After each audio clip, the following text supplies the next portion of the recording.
여러분은 크리스마스 하면 가장 먼저 떠오르는 것이 무엇인가요? 와, 우리 교회 성도님들은 믿음이 너무 훌륭하셔서 바로바로 떠오르네요. 크리스마스 하면 뭐 캐롤, 산타, 선물, 축제일, 또 예수님 여러 가지가 떠오를 수 있습니다. 우리는 크리스마스의 진정한 의미를 잊어버리는 시대를 살아가고 있어요. 2016년 이 미국에서 오바마 대통령이 백악관에서 보낸 편지를 보면 메리 크리스마스라는 메시지보다는 해피 할리데이스라는 이 메시지로 사람들에게 편지를 보냈습니다. 그래서 미국에서도요, 메리 크리스마스라고 인사하는 사람들도 있지만 해피 할리데이스, 다른 종교를 인정하자, 존중해 주자라는 의미에서 해피 할리데이스라는 인사를 이제 하기 시작했어요. 우리나라에서도요, 이 길거리에 가면 예전에는 예수님의 탄생을 축하하는 노래들이 여러 상점에서 울려 퍼졌습니다. 근데 지금은 어떤가요?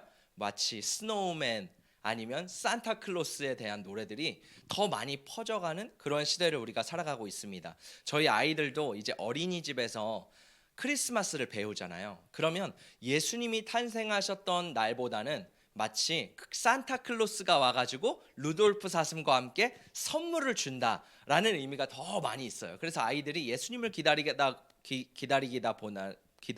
보다는 산타클로스를 막 기다리며 선물을 더 기다리는 것이 이 크리스마스가 되었습니다. 그래서 우리는 이 크리스마스의 의미가 많이 사라지면서 예수님을 지우는 그러한 이 시대를 살아가고 있습니다. 그러나 우리가 오늘 말씀을 통해서 이 크리스마스가 무엇인지, 예수님께서 왜 이 땅에 오셨는지 다시 한번 되새기는 거룩한 성탄이 되시기를 예수님의 이름으로 축복합니다. 여러분, 그러면요, 이 메리 크리스마스의 진정한 의미가 뭘까요? 메리는요, 기쁘다, 기쁜, 즐거운, 행복한 이런 의미를 가지고 있습니다. 그러면 이 크리스마스는 크라이스트와 마스가 합쳐진 단어인데, 이 크라이스트가 뭐죠? 예수 그리스도, 맞습니다. 이 그리스도라는 뜻을 하는 크라이스트죠. 그럼 마스는 뭘까요? 예배하다, 예배라는 뜻입니다. 그러니까 이 메리 크리스마스라는 뜻은 예수 그리스도를 기쁘게 예배합시다. 우리 한번 시작해 볼까요? 시작. 예수 그리스도를 기쁘게 예배합시다. 우리 옆에 사람과 한번 인사해 보겠습니다. 시작. 예수 그리스도를 기쁘게 예배합시다 라는 의미가 바로 메리 크리스마스라는 단어가 있습니다. 자, 그러면 예수님은요, 이 땅에 어떻게 오셨을까요? 우리 함께 말씀을 읽어보도록 하겠습니다. 18절의 말씀입니다. 시작. 예수 그리스도의 나심은 이러하니라. 그의 어머니 마리아가 요셉과 약혼하고 동거하기 전에 성령으로 잉태된 것이 나타났더니. 아멘. 여러분, 성경은요, 우리에게 굉장히 많은 믿음을 요구합니다. 예를 들어서 새신자가 이제 말씀을 좀 봐야지 해서 창세기를 딱 펴면 창세기 1장 1절에 어떤 말씀이 있어요? 태초에 하나님이 천지를 창조하시니라. 이 말씀이 딱 나오죠. 그러면 세상의 문화를 살아가고 진화론적인 생각을 가지고 있는 사람들은 이 말씀이 논리적으로 이성적으로 전혀 이해가 되지 않습니다. 어떻게 신이 세상을 창조하지? 아니, 무에서 유가 창조된 건데 어떻게 이게 하나님이 이렇게 창조를 하셨지라는 것에서 이 진화론자들, 또 세상에 있는 많은 사람들은 이 말씀이 이해가 되지 않고 납득이 되지 않습니다. 그래서 이 창세기 1장 1절을 믿는 믿음도요, 대단한 믿음이라는 거예요. 근데 이 신약에 와서는요, 더 큰 믿음을 요구합니다. 왜냐하면요, 예수님이 성령으로 잉태되었는데요, 처녀 마리아를 통해서 이 땅에 오셨다라는 거예요. 여러분, 생각해 보세요. 어떻게 처녀가 혼자 임신을 할 수가 있어요? 이거는 정말 말도 안 되는 이야기입니다. 심지어 처녀가요, 결혼도 하지 않았는데 임신을 했대요. 이거는 불경스러운 이야기입니다. 이거는 논리적으로, 이성적으로, 과학적으로 정말 이해가 되지 않는 말씀이 바로 오늘 이 크리스마스의 말씀인 거예요. 마치 신화에만 나올 듯 법한 그런 얘기가 오늘의 말씀인 거죠. 자, 여러분은 예수님이 성령으로 잉태해서 동정녀 마리아의 몸을 입고 이 땅에 오셨다라는 사실을 믿어지시나요? 아멘. 정말 대단한 믿음을 가지고 계신 거예요. 그리스도인 중에서도요, 이 말씀이 믿어지지 않는 사람이 수두룩하다고 합니다. 왜냐하면 상식적으로 이 이야기는 불가능한 이야기이기 때문이에요. 그런데요, 성령님께서 우리에게 오셔서 이 말씀을 조명하시고 비춰주실 때 우리는 이 말씀이 이해되고 깨달아지는 줄 믿습니다. 그것이 바로 크리스마스의 기적의 스토리입니다. 여러분, 꿈쟁이 요셉 하면 누가 떠오르세요? 꿈쟁이 요셉. 아무도 떠오르지 않으시나요? 꿈쟁이 요셉 하면 갑자기 뜬금없죠. 꿈쟁이 요셉 하면 누가 떠오르세요?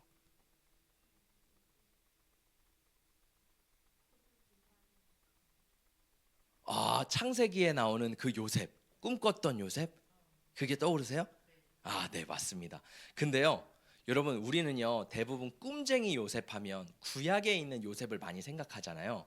근데 신약에도 꿈쟁이 요셉이 있었다는 사실을 아세요? 신약에서요, 예수님의 육신의 아버지의 이름이 뭐죠? 요셉이에요. 근데요, 여러분 생각해 보세요. 창세기에 나오는 구약에 우리가 대부분 생각하는 꿈쟁이 요셉은요, 몇 번 꿈을 꿨을까요?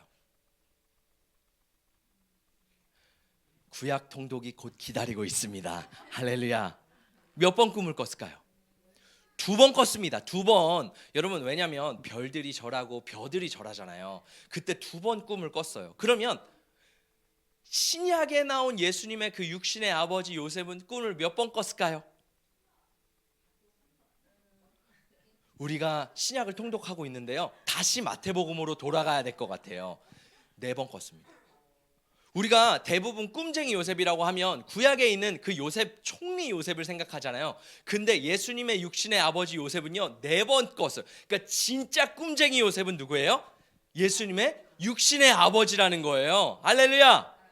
자, 근데요, 처음에 생각해 보세요. 성령님이 처음에 마리아에게 나타나셔서 내가 임신할 거다, 성령으로 잉태할 거다, 이러한 성령께서 마리아에게 이렇게 환상 중에 나타나셨어요. 근데 이 마리아가요 점점 정혼을 하고 결혼을 하지 않았는데 배가 불러오는 거예요. 이 정혼했던 요셉이 보니까 이상하다, 왜 마리아가 점점 배가 불러오지? 라고 하면서 이 마리아를 조용히 가만히 끊고자 합니다. 그날 밤 주의 사자가 꿈에서 나타나서 요셉에게 말씀하세요. 그리고 두려워하지 말라, 이는 예수 그리스도니라 라고 하면서 요셉이 꿈을 꿨다라는 거예요. 할렐루야. 여러분, 요셉은요 납득되지 않았습니다. 이해되지 않았습니다. 근데 주의 사자가 꿈에서 나타나서 이것을 말씀하시자 이 요셉은 어떻게 했는지 아세요? 우리 함께 말씀을 읽어보겠습니다. 시작. 요셉이 잠에서 깨어 일어나 주의 사자의 분부대로 행하여 그의 아내를 데려왔으나 아들을 낳기까지 동침하지 아니하더니 나음의 이름을 예수라 하니라. 할렐루야. 여러분, 요셉이요 이 자신과 결혼할 여인이, 우리 시대로 생각하면 안 됩니다. 물론 우리 그리스도인들은 그렇지 않겠지만 세상 사람들은 이걸 너무 자연스럽고 죄라고 생각하지 않죠. 그러나 2000년 전 유대 사회, 이 종교 사회, 굉장히 보수적이었던 이 사회 가운데 자신이 결혼할 와이프가 임신을 한 거예요. 요셉이 얼마나 분하고 마음이 답답하고 슬펐을까요? 근데요, 요셉은 감사한 게 뭐냐면 천사가 나타나서 꿈에서 얘기를 하니까 잠에서 깨어 일어나 주의 사자의 분부하신 대로 행했대요. 즉각적인 믿음과 순종이 있었습니다. 할렐루야. 여러분, 요셉은요 하나님의 말씀대로 즉각적으로 순종할 수 있는 그 순종이 있었어요. 그리고 요셉의 믿음과 순종을 통해서요 예수님이 이 땅에 오시게 된 겁니다. 다시 한번 여쭤볼게요. 여러분은 정말 예수님께서 성령으로 잉태하여 처녀 마리아의 몸을 통해서 이 땅에 오셨다는 사실이 믿어지시나요? 여러분, 이것이 믿어지는 것이 은혜입니다. 은혜 중에 은혜인 줄 믿습니다. 왜냐하면 수많은 사람들은 아직도 이것을 이해하지 못하고 믿지 못합니다. 왜냐하면 인간의 생각과 수준으로 이 말씀을 이해하려고 하면 절대 이해가 되지 않아요. 그러나 하나님께서 우리에게 빛을 비춰주셔서 이 말씀이 깨달아지고 이해되는 그 은혜가 우리의 삶 가운데 부어지시기를 예수님의 이름으로 축복합니다. 한 번 더 물어볼게요. 이 동정녀 마리아의 탄생 이후에 여러분은 예수님이 이 땅에 오셔서 십자가에 죽으시고 부활하신 사실을 믿으십니까? 이것도 논리적으로 이해되지 않아요. 그러나 성령께서 조명해 주실 때 믿어지는 줄 믿습니다. 마지막 천국과 지옥을 믿으시나요? 아멘. 보여지지 않습니다. 느껴지지 않습니다. 그러나 우리의 영원한 그 죽음 이후에는 천국과 지옥이 있는 줄 믿습니다. 자, 그렇다면 예수님은 왜 이 땅에 오셨나요? 우리 함께 말씀을 읽어보도록 하겠습니다. 시작. 빛이 어둠에 비치되 어둠이 깨닫지 못하더라. 요한복음 1장에서 처음 시작할 때 뭐라고 하냐면 빛이 어둠에 비치되 어둠이 깨닫지 못하더라. 여기서 요한복음에서 계속 설명을 해줘요. 이 빛이 누구라고 말합니까? 예수 그리스도, 예수님이라고 말을 해요. 이 땅에 빛이신 예수님이 오셨습니다. 할렐루야. 그런데요, 어둠은 무엇을 말하고 있을까요? 세상을 말하기로 합니다. 더 구체적으로 이 어둠은 뭐예요? 나예요. 내가 어둠이라는 걸 믿어지세요? 여러분, 성경은요, 왜 우리를 어둠이라고 말할까요? 왜 내가 어둠이라고 성경은 말할까요? 뭐 때문에? 죄 때문에. 또 하나님과 멀어졌기 때문에. 또 죽어야 되기 때문에. 인간은요, 이 죄로 말미암아 반드시 죽게 되어 있습니다. 자, 보세요. 첫 사람이었던 아담이 나오죠. 이 아담이요, 죄를 지음으로 하나님을 떠났습니다. 하나님과 분리가 되었다고요. 그러니까 이 하나님께서 에덴 동산에 창조하신 질서가 있는데 아담은요, 선악과를 먹음으로 말미암아 그 질서를 떠나겠다라고 결단을 합니다. 그러니까 하나님과 이 아담이 끊어지게 된 거예요. 자, 그러면 어떤 일이 일어나요? 영원했던 우리의 인간이 유한한 삶이 됩니다. 우리는 모든 게 영원했어요. 생명도 영원한 것들이 많이 있었지만 이 죄로 말미암아 한계가 주어진 거예요. 생각해 보세요. 생명의 한계, 시간의 한계, 질병의 한계, 고통의 한계, 죽음의 한계를 인간은 더 이상 벗어날 수가 없습니다. 우리가 에덴 동산에 살 때는 건강했어요. 충만했어요. 죽음이 없었습니다. 근데 죄로 말미암아 우리는 생명의 한계가 언젠가는 반드시 죽어요. 시간의 한계가 분명히 있습니다. 질병이 찾아와요. 죽음이 옵니다. 우리는요, 그것들을 결코 이길 수 없습니다. 그래서 우리를 가르쳐 뭐라 그래요? 어둠이라고 말하는 거예요. 한 신학자는요, 이 상태를 뭐라고 말하냐면 한 나무가 뿌리채 뽑혀서 누워져 있는 상태. 무엇이냐면 여러분, 나무는요, 땅속에 깊이 뿌리를 내려야지 생명을 공급받습니다. 근데 뿌리가 뽑혀지면 어떻게 돼요? 더 이상 생명을 공급받을 수가 없어요. 마치 바로 뽑혀진 나무가 생명이 있는 것 같아요. 근데 그 생명이 어떻게 돼요? 곧 끊어지게 됩니다. 왜? 영양분을 공급받지 못하기 때문에. 바로 그것이 우리의 상태라고 말하는 거예요.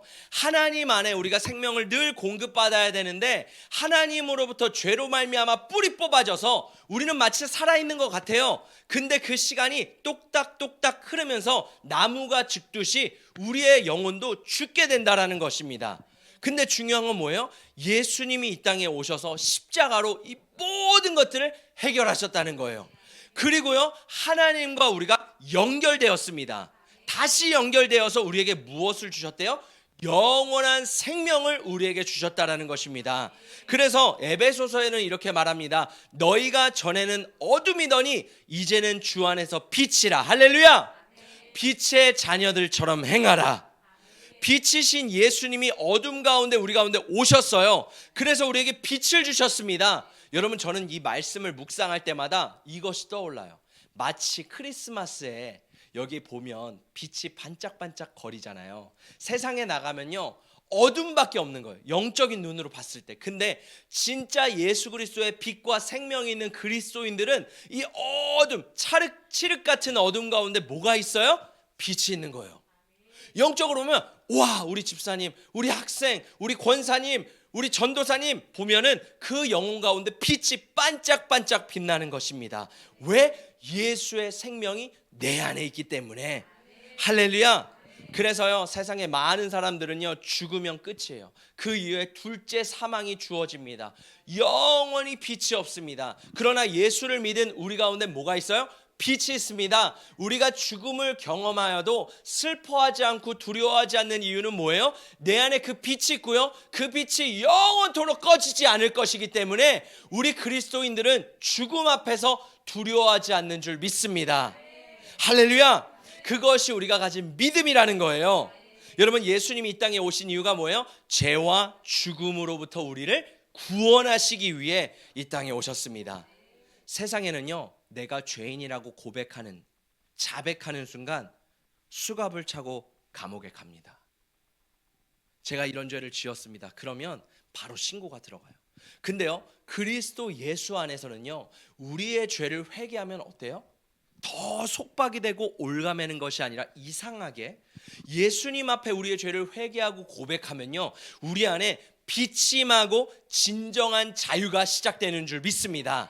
이것이 복음인 줄 믿습니다. 자, 그렇다면 예수님은요, 우리 가운데 단지 죄를 용서해 주실 것뿐만 아니라 우리에게 이런 약속을 해주셨어요. 우리 마지막 말씀을 함께 읽어보겠습니다. 시작. 보라, 처녀가 잉태하여 아들을 낳을 것이요 그의 이름은 임마누엘이라 하리라 하셨으니 이를 번역한즉 하나님이 우리와 함께 계시다 함이라. 아멘. 우리의 죄를 사하여 주시고 거기서 끝. 자, 너희들끼리 알아서 잘 살아, 이게 아니라요, 예수님이 이 땅에 오신 이유 중에 하나가 뭐예요? 임마누엘, 내가 너희와 함께한다. 임마누엘 무슨 뜻이냐면 임, 함께, 누, 우리, 엘, 하나님, 하나님이 우리와 함께 계시다. 할렐루야. 하나님이 그토록 갈망하던 게 무엇이었을까요? 바로 에덴 동산에서 아담과 하와와 함께 동산을 거닐며 대화하고 교제하는 것을 하나님은 원하셨어요. 근데 죄로 인해 끊어졌잖아요. 더 이상 우리가 하나님과 소통할 수 없고 연결되지 않았잖아요. 근데 하나님이 꿈꾸시던 것이 예수 그리스도의 십자가로 말미암아, 예수님이 이 땅에 오심으로 말미암아 다시 한번 회복되었습니다. 그래서 우리가 예수를 믿는 자, 예수를 믿고 구원을 받은 자는요, 그 빛이 들어오고 예수가 들어오고, 정확히 말해서 성령님이 내 안에 오셔서요, 우리는 성령과 교통하고 다시 한번 그 에덴 동산에서 누리던 것을 회복하게 되었습니다. 여러분, 제가 이 말씀을 준비하고 하나님을 더 깊이 알아가고 신학적으로 더욱더 정리가 되면서 깨달은 건 뭐예요? 아, 예수를 믿으면서 우리 가운데 진짜 참 자유가 회복되는구나. 예수를 믿으면서 죄 때문에 올가매이고 더 정죄되고 더 쓰러지는 것이 아니라 예수를 믿으면 믿을수록 우리 안에 자유가 부어지는구나, 회복이 부어지는구나. 창세전에 있었던 에덴 동산의 그 회복이 우리 삶 가운데 부어지는구나. 여러분, 그 메시지가 이 크리스마스 가운데 우리 가운데 부어지시기를 예수님의 이름으로 축복합니다. 그렇기 때문에요, 우리는 가끔 우리의 감정에 따라 하나님이 멀리 계신 것 같아요. 그러나요, 말씀에 의하면 하나님은 내 곁에 계신대요. 내 안에 계신대요. 우리의 생각은 하나님이 멀리 계신 것 같아 라고 하지만요, 말씀이 진짜 진리잖아요. 이 진리에는 뭐라 그래요? 그 예수 그리스도가, 성령이 너희 안에 계신다. 할렐루야. 정말 우리가 믿어야 되는 것은 바로 그것이라는 겁니다. 여러분, 우리가 어둠 가운데 있을지라도 너는 빛이다. 그것이 성경이 말씀하는 우리의 상태인 줄 믿습니다. 할렐루야. 말씀을 정리합니다. 그렇다면 이 크리스마스에 예수님의 오심을 가장 기뻐하는 모습은 어떤 모습이 돼야 될까요? 이 크리스마스가, 우리가 오늘 크리스마스가 됐잖아요. 무엇이 하나님이 가장 기뻐하는 크리스마스일까요? 어떻게 우리가 크리스마스를 보내야 될까요? 아까 제가 처음에 크리스마스가 무슨 의미예요? 예수 그리스도를 기쁘게 예배하라. 크리스마스에 하나님이 가장 기뻐하는 우리의 자세는요, 예수님을 기쁨으로 예배하는 것인 줄 믿습니다. 할렐루야. 우리가 이 자리에 나와서 찬양하고 예배하고 예수님을 기억하고 예수님을 예배하는 것, 그것이 바로 하나님이 가장 기뻐하시는 태도인 줄 믿습니다. 왠지 아세요? 2000년 전에도요, 예수님이 이 땅에 아기로 오셨을 때요, 많은 사람들이 예수님을 예배했어요. 목자들, 동방박사들, 요셉과 마리아. 심지어 요셉과 마리아는요, 부모님입니다. 부모님인데도 불구하고 그 아기 예수를 바라보며 경배하고 예배했대요. 우리도요, 성탄을 맞이하여서 우리의 예배를 돌아봤으면 좋겠습니다. 지난 1년간 여러분의 예배는 괜찮으셨습니까? 하나님이 보시기에 여러분의 예배는 좋은 예배였습니까? 마땅히 하나님 앞에 올려드려야 될 영과 진리의 예배였습니까? 마음이 담긴 예배였습니까? 정성이 담긴 예배였습니까?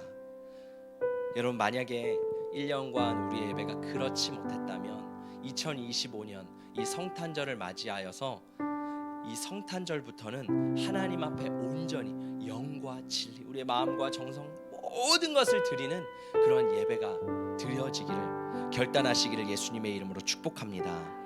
여러분, 성탄의 의미가 사라져가는 이 시대, 예배가 사라져가는 이 시대, 이 땅에 오신 예수님을 우리가 예배하고 기억하며 영과 진리를 올려드리는 이 예배가 되기를 예수님의 이름으로 축복합니다.